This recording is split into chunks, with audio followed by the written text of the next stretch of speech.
5-minute call to starting our final forum for this afternoon. Can we please ask all participants to enter the hall? Thank you.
Assalamualaikum warahmatullahi wabarakatuh, and very good afternoon.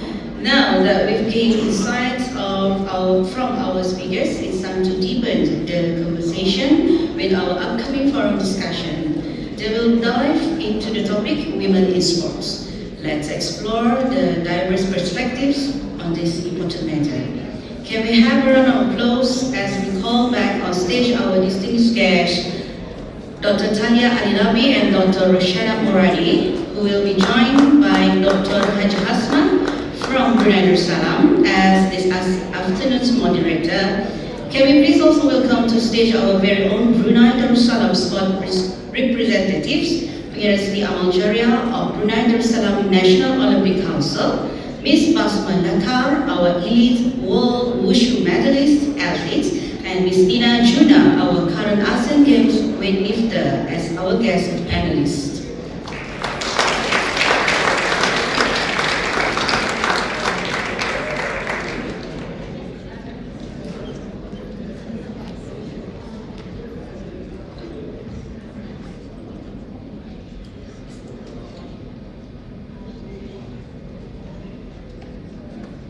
Bismillahirrahmanirrahim. Assalamualaikum warahmatullahi wabarakatuh. Good afternoon, everyone. My name is Dr. Asma. I will be facilitating the panel discussion this afternoon. I am glad that I am on the same stage with strong women, and I would like to thank you, the organizer, for actually giving us a space to talk about issues in relation to women in sports this afternoon. So I would like to welcome back Dr. Talia and Dr. Roshana. The issues that you've spoken about this afternoon are very interesting, and I believe that everyone knows the background of doctors already. So I would like, without further ado, I would like to introduce our local panelists this afternoon, and I would like to start with Pengira Siti Amal Jariah. She has served as a women representative in Brunei Darussalam National Olympic Council, where she has been instrumental in advocating gender equality and promoting participation of women in sports at various levels. Since 2009, Pengira Amal has been active member of Southeast Asian Games Federation, demonstrating her commitment to the development and advancement of sports in the region. Her involvement in this esteemed organization has allowed her to contribute to the promotion of women's sports and advocate for their inclusion in decision-making in Brunei. Pengira Amal's most significant achievement in promoting women in sports was organizing the first Women in Sports seminar in Brunei in November 2023. This event aimed to empower more women to take on leadership roles in sports and increase participation among girls and women. So, welcome, Pengira Siti Amal. And our next panelist this afternoon, and I think everyone's are familiar as well, Ms. Nina Juna. So, Ms. Nina is 32. She is an athlete from Brunei who started her journey in hockey in 2011. She later shifted her focus to CrossFit and weightlifting. And over the past 8 years, she's taken part in various national and international competitions. She is also the first weightlifting female athlete from Brunei to compete in the Asian Games and representing Brunei at the 19th Asian Games in Hangzhou, China. Welcome. And finally, we have Basma Lakar. Basma is currently a student in the University Technology Brunei. She has been in the wushu sports for 13 years now. She represented Brunei in multiple international championships, in which in 2023 was marked the highest medal achievement for her. In the Asian Games, she managed to grab a silver medal in the event, and later that year, she bagged bronze medal in the World Wushu Championship in Texas, United States. Welcome.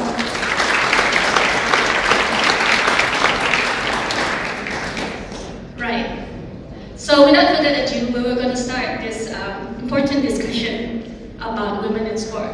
So I am going to start with Dr. Talia and Dr.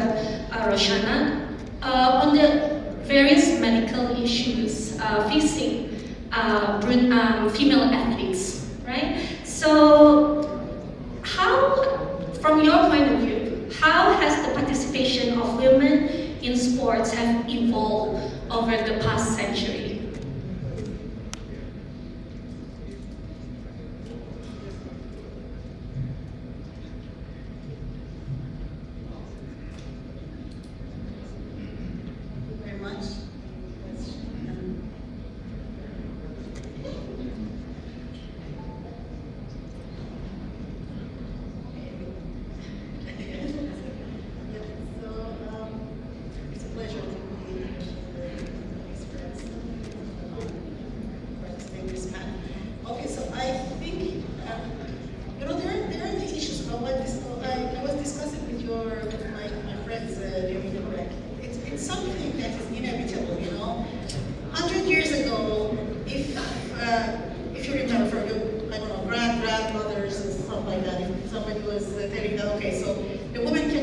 be educated and the woman shouldn't go to school, maybe it was acceptable. Okay, it's better to stay at home, take care of the children, you don't need to go to the university, you don't need to go to the high school. So just study, to just learn how to read and write, and that is enough. But the movement, the global movement changed the picture. Today, if somebody telling you that, okay, it's better than not to let the young women to study, so all of you will say, why? What's the point? Why we should do that? It's because you understand that educated women can contribute better to their society. So it's the same for the sport, So maybe when I started in 1994, and for the first time we went to for one of the competition, and went with the women, with Muslim women. We were strong, and everybody was looking at us and so they are. What type of clothes they are wearing? So we were strange in that environment. But nowadays, you see many Muslim female athletes, and it's not strange. It's okay, so this is another lifestyle, another type of clothing that they like. So they are now more accepted. So I can say women's sports is progressing. You have 50% of the athletes, but they are women.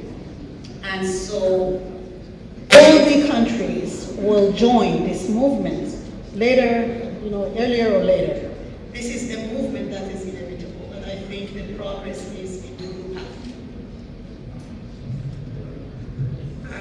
Okay, first of all, I should thank Professor Samat, Chair of the Congress, for including this subject in the program of the Congress.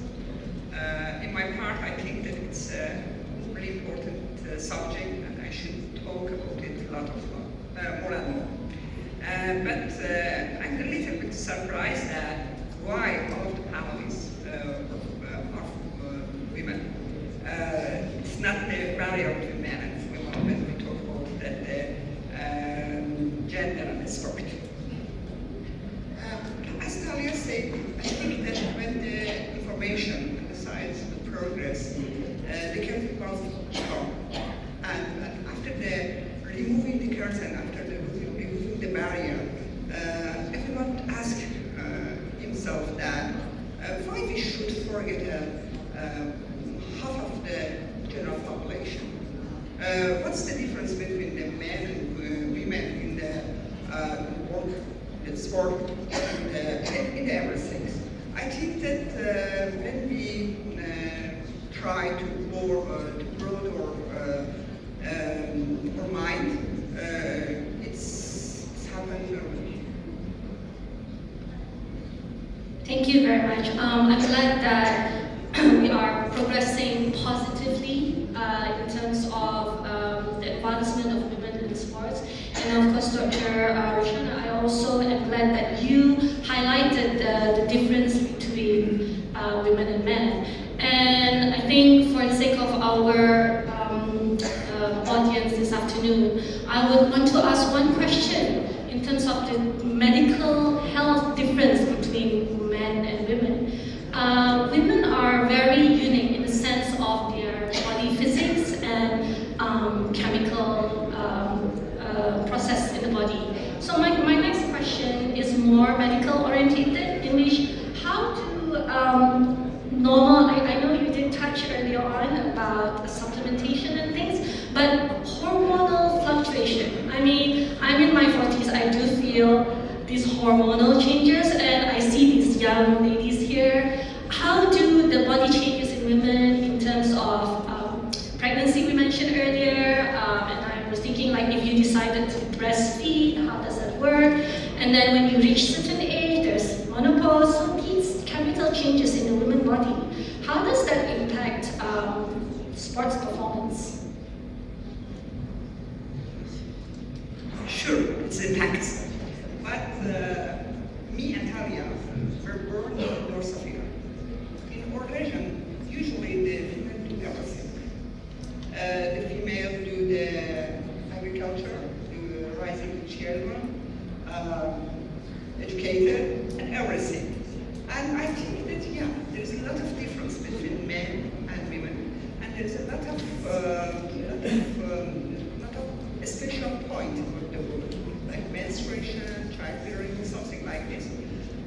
the female try to cooperate and to compensate all of the problem during the time. Yeah, there is a fluctuation in the mood, but it could be controlled. Or yeah, there is sometimes the weakness, or sometimes needed rehabilitation after childbearing or something like this, but it could be compensated and corrected. So is there change? Is there difference? Yes. I think God spent more time creating women, so they're more complex, and they have a lot of gods and that. So in respect of the injuries, okay, yeah. So at the beginning of the women's participation, we could see a lot of the higher number of injury among women because they were not accustomed to that part of athleticism. So yes, we had that. Then the number is getting a little bit closer. Today, if you look at the literature, you can see that, for example, for certain type of injuries, women are more predisposed. For example, knee injuries. And there are so many research and studies that I don't know if you have time to elaborate that. For example, knee injuries are more common in female athletes playing the sports such as volleyball, basketball, or soccer than the male athletes. Is there a hormonal difference? There are still studies telling that, okay, maybe certain period of their cycles, they are more predisposed to injury. Even if we have some studies that they telling even oral contraceptive could be a preventive factor for the injury. But you know, we still need to know more. We still need to know more. Regarding the pregnancy and the other stuff, it was a debate again when the women's sports movement started, because they said, okay, so it could affect their baby, and so for that we have many studies. Even we have a professional athlete, Olympic athlete who was pregnant during the competition. So for example, there are some guidelines for sports during pregnancy. For example, the temperature during the first trimester of pregnancy. The temperature is a factor when they do the sports activities, because higher temperature may contribute to some kind of a problem during the first pregnancy. Or the sports that the woman can be in supine position at the last trimester of the pregnancy. So if you look at the literature, you can see, okay, the guidelines are coming, you know, the studies are coming, the guidelines are coming. What is certain after menopause is that, okay, exercise could have, even the people who had, who were doing exercise before the age of menopause, they could have better bone health after the age of menopause. So the studies, all these studies are showing that exercise could help women's health. Certain considerations should be taken, for example, during pregnancy, for certain type of injuries, for example, the landing pattern, the quads, the hamstrings, balance, the stuff like that, which could be contributed to the gender differences. But in general, most of the studies, they say that it could be a factor that can affect the physical and mental health.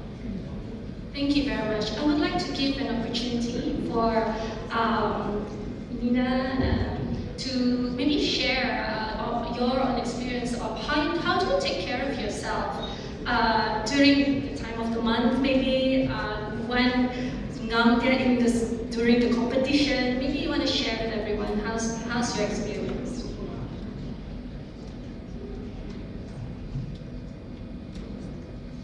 Thank you.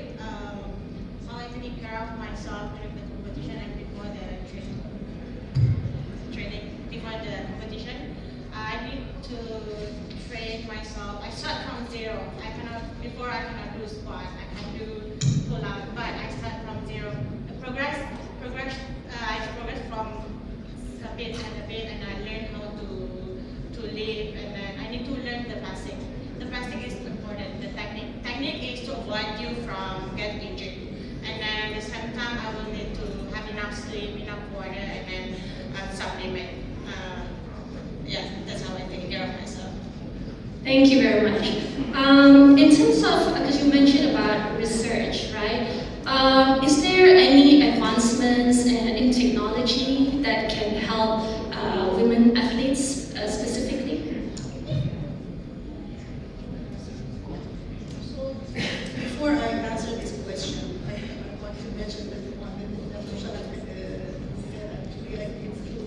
So, in my country, I live in your country too, so you see many women that they carry all of stuff on their head, and they're carrying a child in their back, and they are carrying another child, you know, and so they are doing this in the farm and that on the village, and nobody's asking, okay, this is physical activity. Is it good for the childbearing? Is it good for your health? So, you know, the notion of sports is something that culture is coming in, politics is coming in, so the power is coming in the picture, you know, the power of controlling what you do, what you wear, what you go, what you think, you know, so that is the issue. So I just wanted to complete your point, and you're right. So regarding the technology, you know, there's, you know, my field is biomechanics, so there's so many biomechanical studies regarding the cause of higher number of women's sport, the women's injury. So for example, we know right now, we know that one of the factors that can increase the risk of injury in female athletes is the type of landing. And the technology is helping us, because it was a big study that, if I remember the name of it, I forgot the name of the researcher, but actually that team won some, you know, prizes, not Nobel prizes, but they won some prizes for this study. Yeah, so they studied, what they did, it was a prospective study. They did biomechanical evaluation with three-dimensional, with you know, the cameras and motion analysis and everything. And they checked 120 something female athletes. They asked them to jump, and they filmed it, and they checked it, and they analyzed it biomechanically, the angle, the valgus deviation, the varus deviation, everything.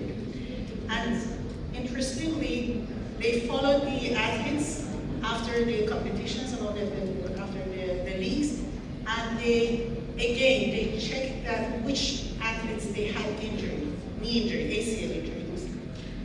And they realized that the athletes who had ACL injuries, they had certain pattern of landing during the previous study. And so this type of study is, you know, evolving. And now, even you can use this technology. There are some, if you look at the ACL prevention, the prevention of ACL injuries, there are some questionnaires, even you can do with one camera. You don't need that sophisticated biomechanical camera. You can even use one camera, and you can, you know, check the athlete's landing. And based on the landing, you can understand that even if your athlete, your female athlete, has valgus deviation in the knee or not. If there is a valgus deviation of the knee during the landing, you have to, you know, correct this pattern, because this pattern can help you to prevent, and that is something that is proven, that we have evidence for that.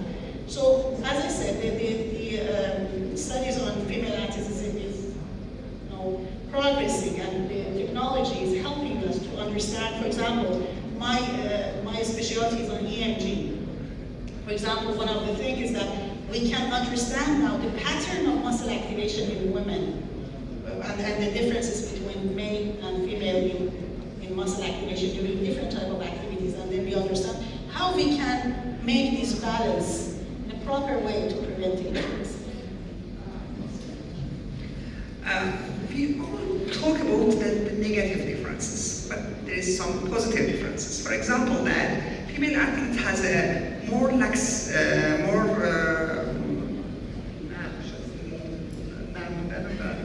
more flexibility in their joints. So if we have an injury, for example, in the elbow, always the post-op recovery is faster in female athlete.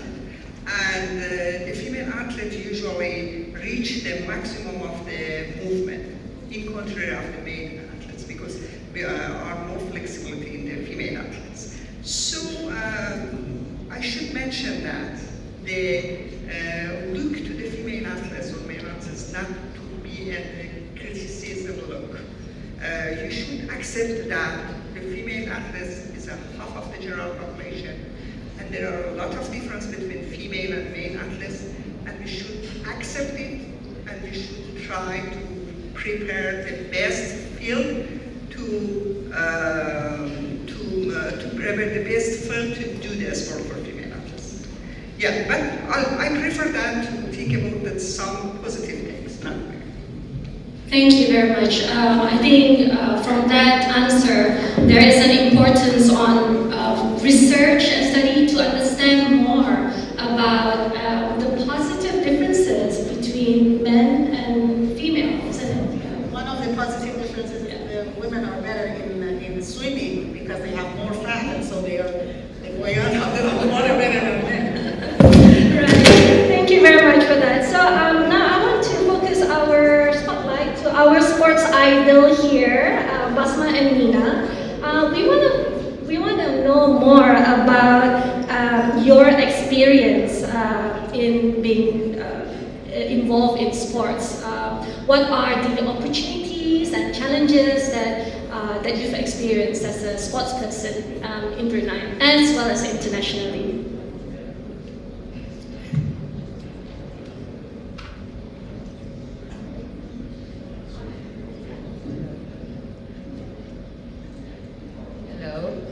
So first of all, I would like to say it's an honor to be here and to be participating in this program. So my experience, I think the doctor reminds me of how everything starts from home. So I grew up in an environment which have growth mindset environment, and my parents are quite supportive, especially my late mother and also my father. They're supporting me in terms of sport. Even though I have a brother who participates in sport, they don't really have that kind of traditional mentality, I would say. So along the way, I started at a young age, and they understood how my body is different than how my brother is. So I learned to adapt in terms of my physique, and my mother and I would learn with the help of technology how to do better in terms of my body. And I think the most toughest phases was when puberty hits, so everything changes in terms of nutrition and how to manage the injuries. But along the way, I started to learn from school because I come from sports school, so we learn in classes. That's very helpful, and I think that's one of the things that impact me along the way.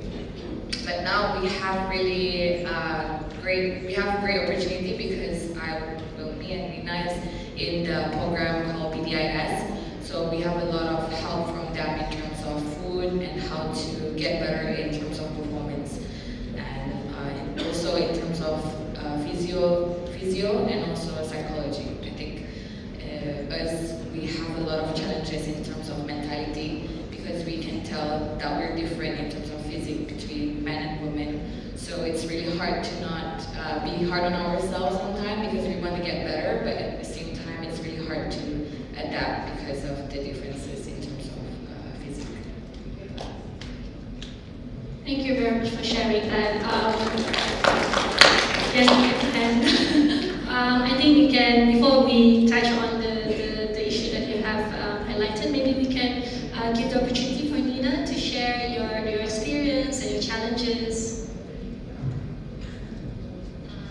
Okay, I think throughout our history until now, I think female athletes still face the challenge of like discrimination, which is unequal treatment, and like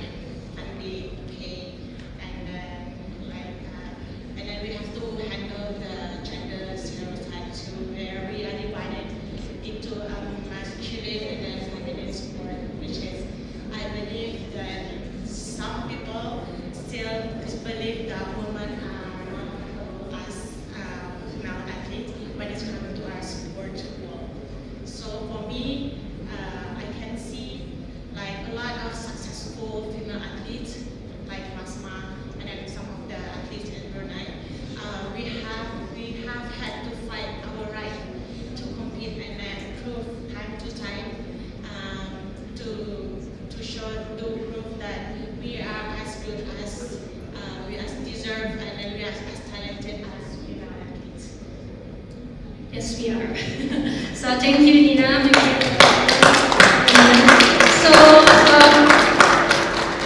what I gather there's a lot about support and starting early and educating yourself about the differences, as well as being bold and courageous to put yourself out there to represent women in sports. That's very amazing. And also I catch there about the issue of discrimination as well that you've experienced as a sports person. Before we proceed, I also want to remind everyone that there is a QR code. Is it?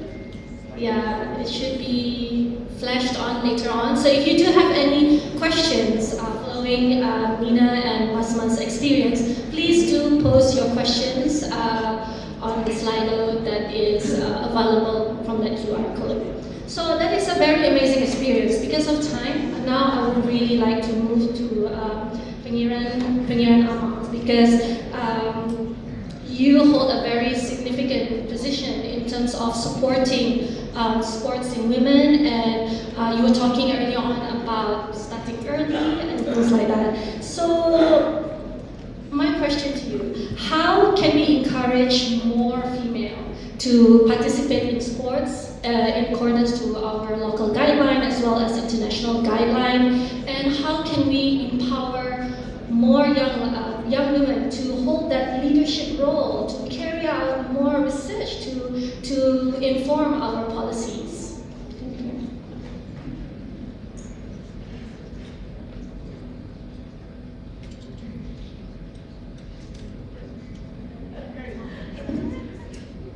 Thank you. There is well, everything is there. The question, like, well, we heard about what the doctor has to say, what the experience there, and basically our culture evolved. I agree with you. 100 years ago, 50 years ago, 30 years ago, 10 years ago, people change, and then the perspective also changed. I haven't heard anything on education, right? Awareness for empowerment. So this is the kind of thing that I really want to share with you. Can you share the slide now, please? Go back. All right, that's the one there. Okay, just to share with everyone here, this is the data that we gathered from the Department of Statistics, estimation of population of Brunei Darussalam in 2022.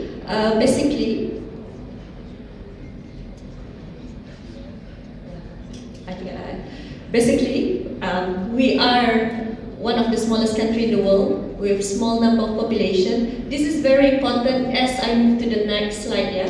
And our population is more than 50%, which is around 235,000 male, and less than 50% are women, okay? And I would like to grab your attention on the right side of the slide, because this is our youth age group breakdown, okay, for male and for female. Right, basically, our youth is equal to 190,100, and our youth male equals to 103,700. That is around 55% of the youth population, while the youth female is around 45%, which is 86,400. Next, please. Can you see this? Yeah. All right, that's better.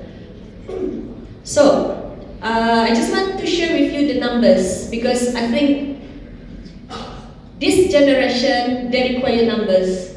You want to see the data. So I want to share with you, this is the total number of athletes participating in the previous 3 extravagant games, yeah, among the athletes, which is the 19 Asian Games in Hangzhou, China. 32nd SEA Games was in Cambodia, and the previous one was in Vietnam. So if you look at the total number of athletes participating in the Asian Games, a total of 11, and 6 of them are female. Okay? If you go to the 32nd.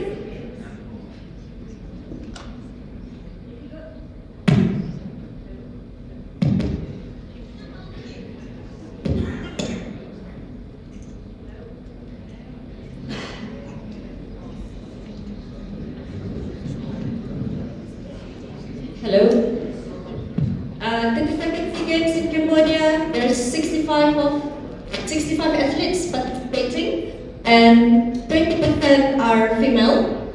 Okay? And in the Vietnam Games, SEA Games, there's 23 athletes. This is during post-COVID era, and 26% are female athletes. However, history was created during the 19 Asian Games. Why? Our golden Basma here, she created history for Brunei, for getting the first silver medal in Asian Games. And then, another history was created for Brunei Darussalam in such a way, all of our medals came from female athletes. And during this time, Brunei Darussalam was praised by the Olympic Council of Asia because of the contribution of female athletes in these Asian Games. And why am I looking at our participants, which are like more than 60% are men? Where's our women? I'm calling all the girls, all your sisters, all your daughters, go out there. Believe in yourself, correct? With your great determination, with your self-belief, I know you can do it, alright? Semangat, we need to semangat Brunei yakin. I believe that, okay? So if you look at the Asian Games, I'm very excited when I talk about women. If we don't fight for our women, who else will fight? This is what women in sport movement is all about. Okay? And then if you look here at the run percentage, 0%. So there's no medal achieved by men during the Asian Games. And we have 4 out of 6 female athletes achieving a medal for Negara Brunei Darussalam. This is something that I believe data speaks by itself. Okay, and we have a living proof here to support the women in sport. Okay. And I was like digging up more number. I found that this is the age group 20 to 24, correct? Is the age group whereby in between they will get their medal. So the percentage is 0.02%, which for most of other countries, the percentage, the chances of women getting medal in Asian Games, that is very, very high. Okay?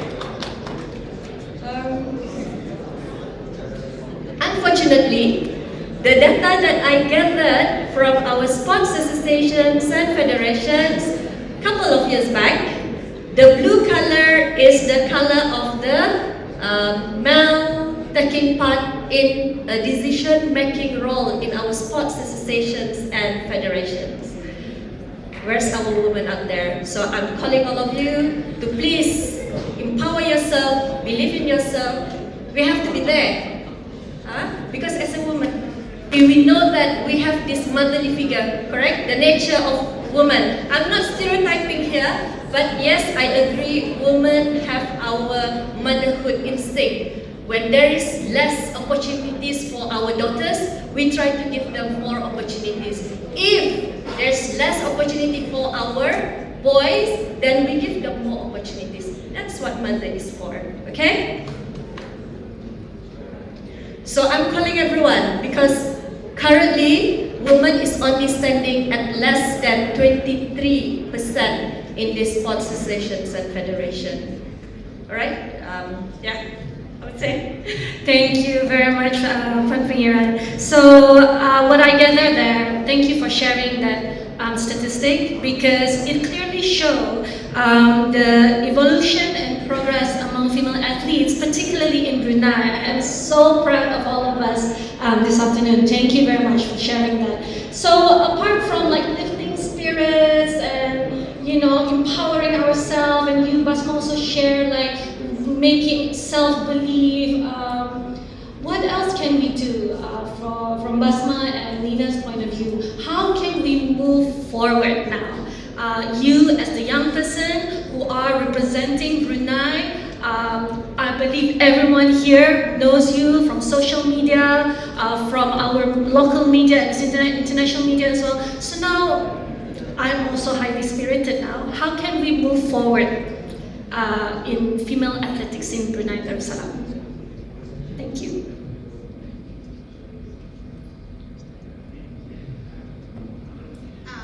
As aspiration of a female athlete, I think we need to gain a same respect as female athletes, and then we need to be have as equal opportunities because since we see the charge already, I think Brunei women or athletes, female athletes in Brunei deserve the same opportunities as a female taking over this part of sport or a male athletes. Yeah.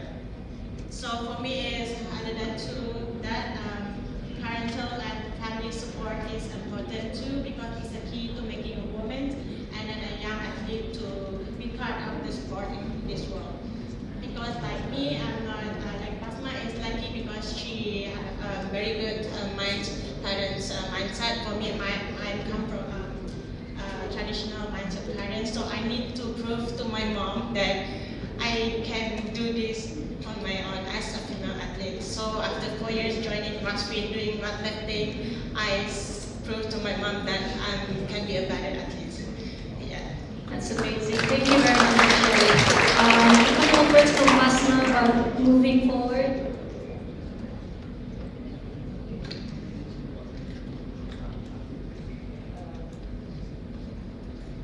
I agree with Nina.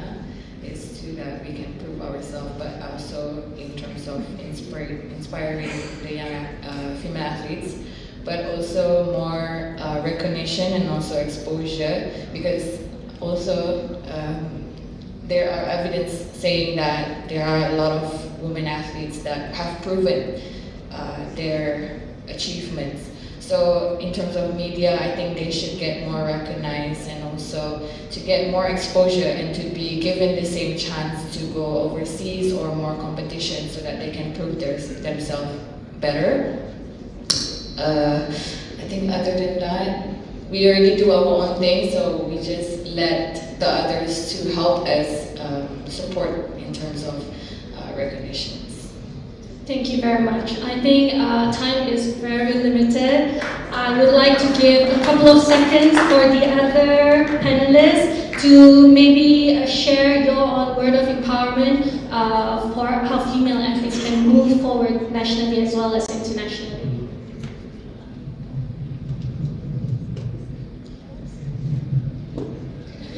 I want just to add something that my dear athletes they mentioned.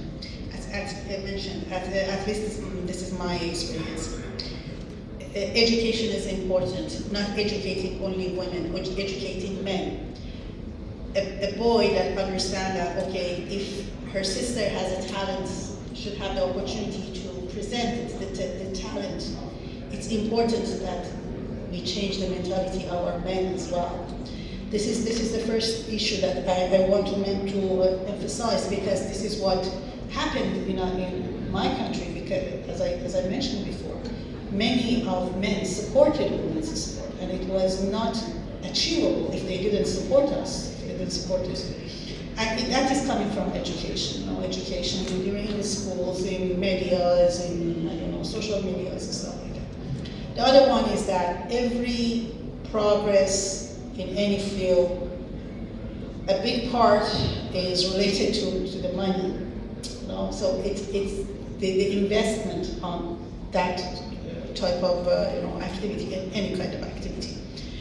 As my friend mentioned, so when a sports federation, they see that many of medals are coming from female athletes, it can be a good motivation for them to spend more money on female athleticism, and it's important that we help for the attracting more investment on study, on program promotion and stuff like that. So without that, I think the progress will be a little bit slower if we don't consider these two big factors.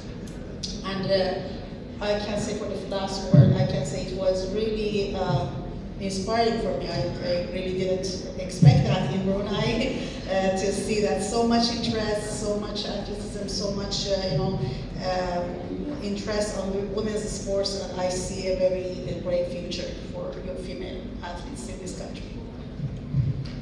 I just joined a small sentence. There are a different group of women, different age, different socioeconomic level, different type of family, and different caste and different religions. For progress in development, I think that it's more important that focus on the female.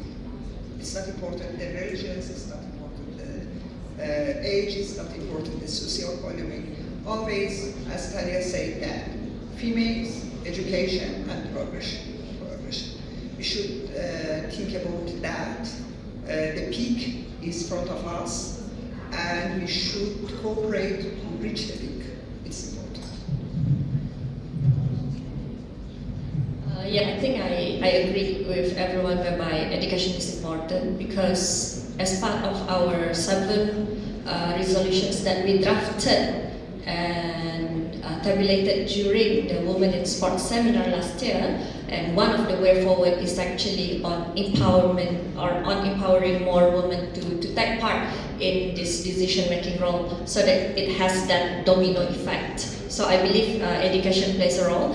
And currently, what the woman representative is doing, we collaborate properly now with the Department of Youth and Sport, Ministry of Culture, Youth and Sport, in developing the first strategic plan for women in sport in Brunei. So I believe this is the seminar is not the first and the last, but that is just the start to everything. So we would like to move forward this so that we align to what women in sport out there is all about. Thank you.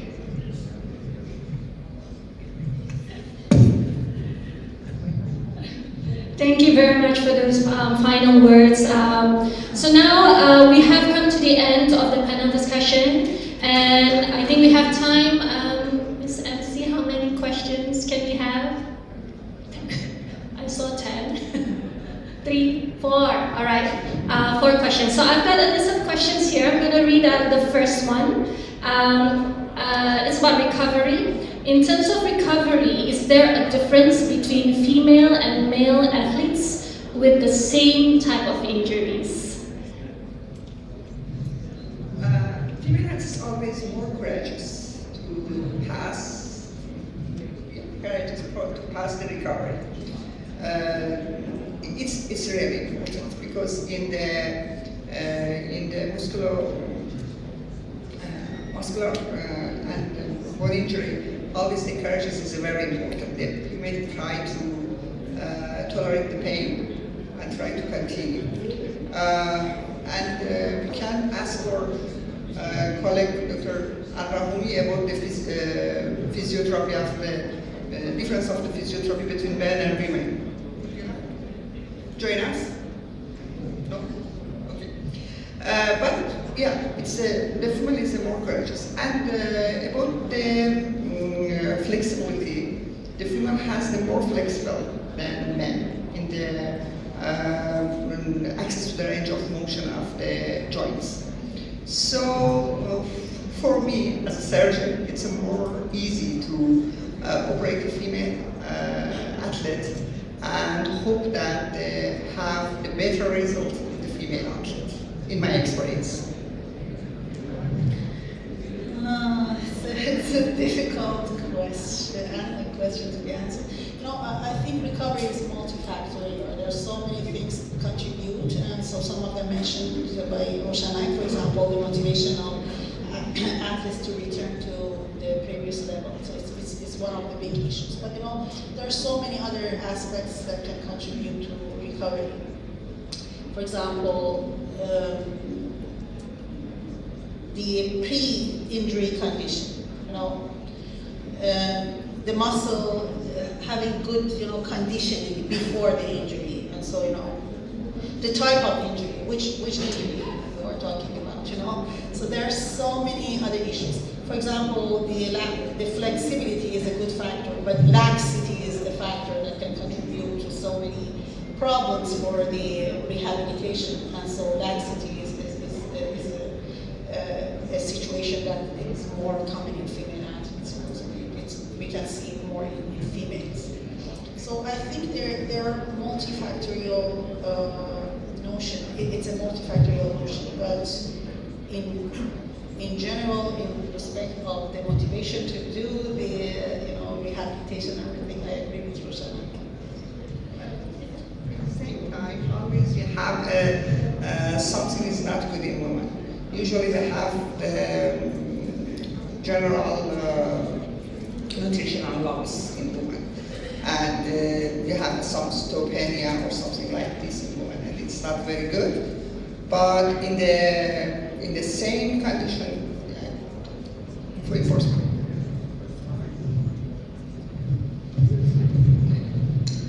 Thank you very much for those answers. So it is multifactorial, and I think from the mental health side, you have to be courageous to undergo that rehabilitation. I see nothing. So I think I'll move to the next question. Do athletes time their menstrual cycle to optimize performance in competition? So I think the question meant to say, is there a way to optimize performance during menstrual cycle? I hope I get that sentence right.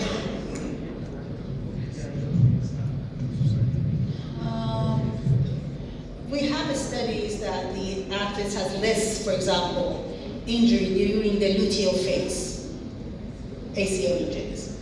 We have studies suggesting that OCP or oral contraceptives can contribute to preventing of some type of ligamental injuries.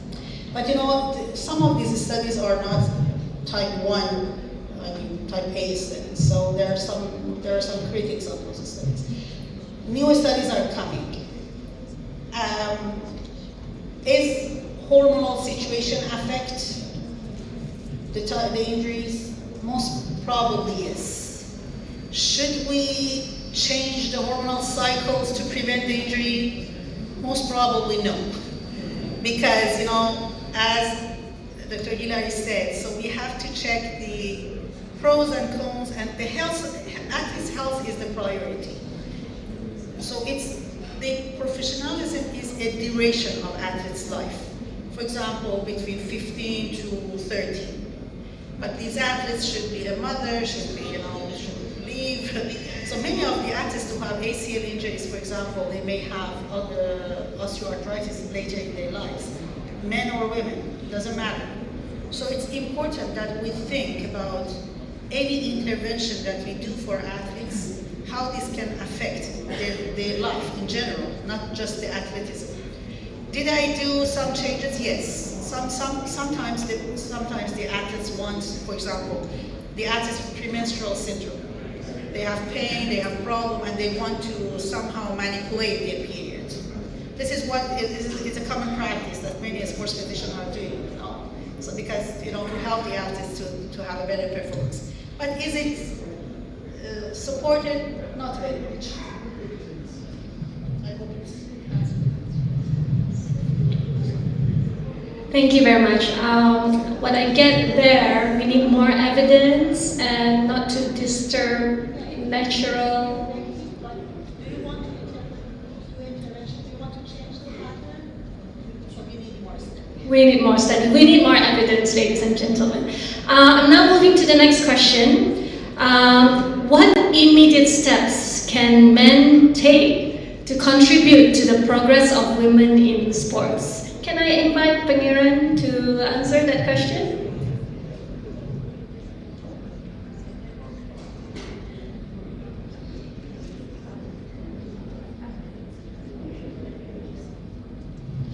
Hello.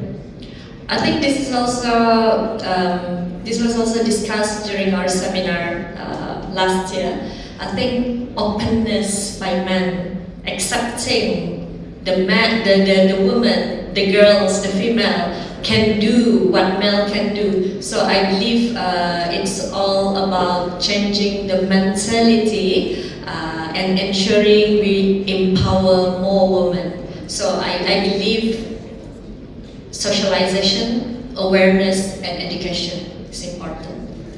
Socialization, awareness, and education, and acceptance. Ladies and gentlemen, accept.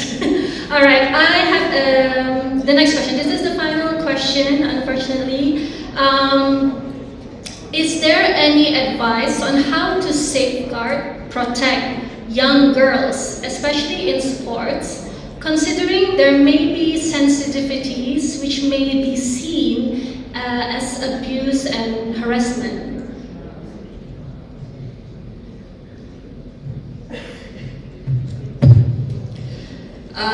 So this is also another topic that has been discussed all over the world.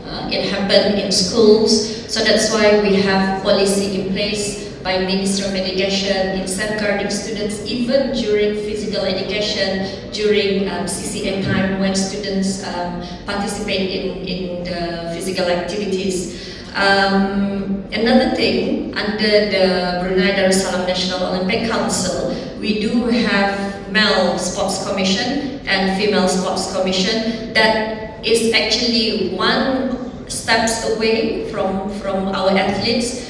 If they have any problems, then they can share with our athletes commission. As well as, I think it's along the way now, I'm also collaborating with the Department of Youth and Sport on how to provide guidelines on safeguarding for athletes, especially our female athletes. I want to mention one thing. In one of the Scandinavian countries, they did, the study was performed, and they wanted to fight against the sexual abuse and stuff like that, and sex trading.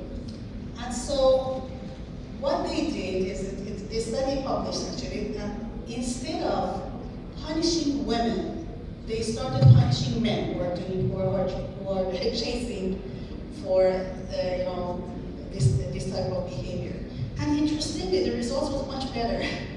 Instead of punishing women all the time, I said, okay, so you shouldn't do this kind of job. So I asked men, okay, so you shouldn't follow this, this path. And so I'm telling you that, okay, so one of the issues that the problem of abuse is not only in sports, and it exists in sports everywhere in the world. But the problem of sexual abuse is in schools, in families, and so this is a very taboo, I can say, a topic that is taboo, that people don't like to talk about it, but it exists. And I believe that one of the issues that can help is to educate our women and educate men as well, educate men and women about this issue, and also making a policy that can not only protect the women, but also increase the male's contribution to that issue as well, because we traditionally, culturally, we always blame the women's side. We don't blame the other side, and it's something that should be considered. You know that in abuse there is something important. In my point of view, the first is that shared experience is important. And in the other side, stop to say that no one knows. Everyone will know. stop that she forget it, never forget it. And stop to think that everyone do. It's not important that the male thinking will be changed that. Stop to take that no one knows. Stay to say that she forget it, and no, it doesn't matter. Everyone do. One more issue for my colleagues who are physicians and working with female athletes. One of the issues that you must check, especially if your athlete has nutritional problem. I mean, bulimia, anorexia nervosa, and stuff like that, eating disorder. One of the issues that you must check is sexual abuse, because it's more common in people who experience sexual abuse. If you see that that type of behavior in female athletes, please check. Try to make a bond, make trust, and try to ask your athlete to talk about it. Thank you very much. So a lot of awareness there in those issues. One final question for this afternoon is addressed to our athletes here. What differences do you think you've encountered that your male counterparts don't, and how do they affect you? Is there any differences in your experience that you have encountered, but your male counterparts do not experience the same thing as a female athlete?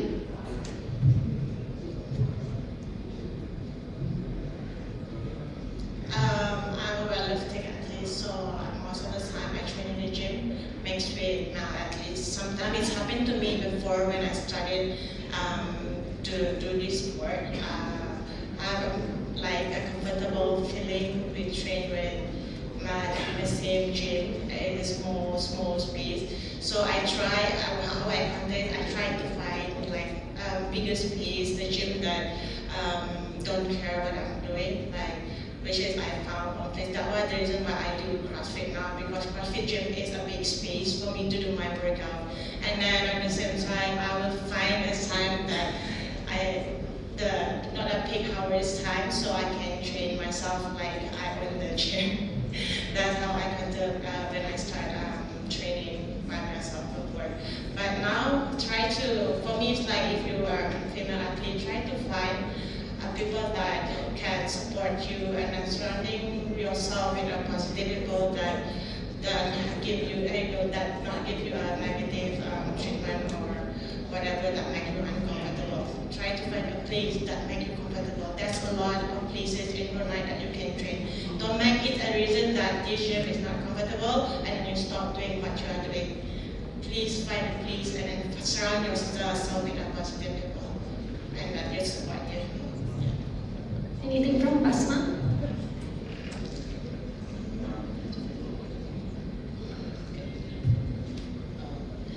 I think just one thing is, I mean, it's not common, it's not always, but that there is discrimination in terms of like commenting on women in sports. And for example, like how even though you achieve at such heights, but there are still comments out there saying that because maybe female category is easier than male, something like that. So I support that. I mean, I agree with Nina is that we need to have a really secure support system that even if it's a little, but there are still hope, and also the people that we trust is around us can give us comfort and validation. Yes, thank you for sharing that, and I think those are very important points as well. And I've heard our young audience at the back mentioning the same thing, and here you are as professionals who are also highlighting the same thing. So unfortunately, I have to finish our discussion this afternoon. I thank you very much, our panelists this afternoon, for this fruitful discussions. I really learned a lot, and I think our audience are the same as well. So with that, I will pass this mic to our MC. Thank you very much. A big thank you to all panelists for such an enlightening discussion.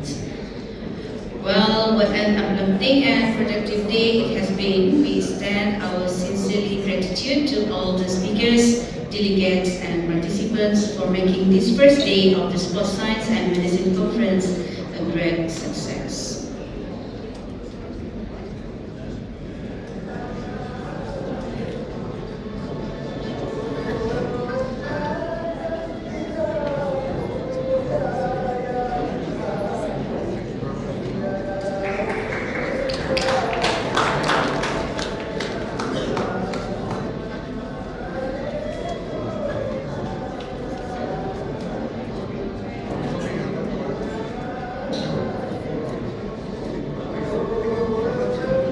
Thank you, everyone. We hope you have gained valuable knowledge and made important connections during this day. We're looking forward to seeing you again tomorrow.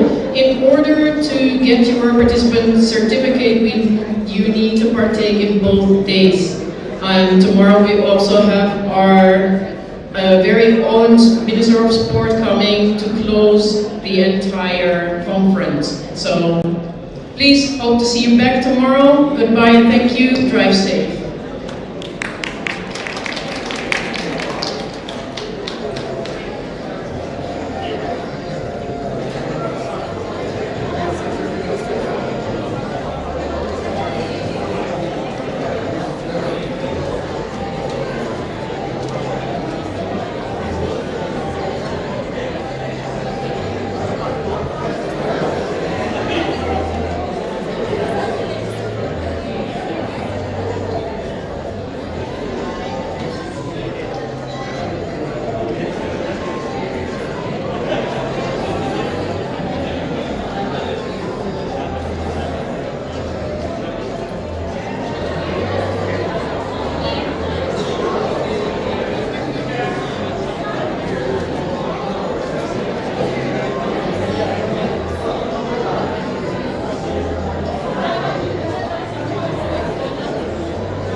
Alright. Langsung dulu.